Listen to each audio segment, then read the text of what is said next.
Ay, grabe, dear, i-unbox natin itong 4 Candies mechanical pencil na set. Nakalagay siya dito sa hard plastic case. Yan, open natin. Bongga. Ang clean tignan. Parang ano, hindi mo gagamitin.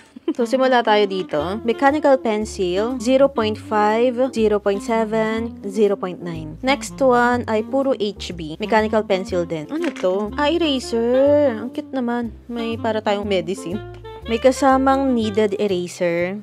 Dalawang sharpener. Ang liit ng butas dun sa mismong mechanical pencil kung gusto mo ng super tulis talaga. Ngayon lang ako nakakita nito. Subukan natin mamaya kung kaya. Dalawang eraser. Tapos meron tayong mga refill. Akala ko isa-isa. Meron pa pala dito sa mismong likod niya. So, 2.5. Dalawa yung 0.7. Dalawa din yung 0.9. Apat na 2mm. Dalawang colored. Ayun yung mga kulay. So, itry natin to. Ito ay HB. Pero matulis naman na, oh. Ay, oo nga, natatasan nga. Hindi siya yung mga wood. As in, yung graphite yung natatasahan. Oh, diba? Mas matulis. Grabe, dear. Para tayong namangha dahil lang sa mechanical pencil. Ito, pwedeng gawin natin tong ano, yung graphite powder. Ano ba to tanggalin? Ayun.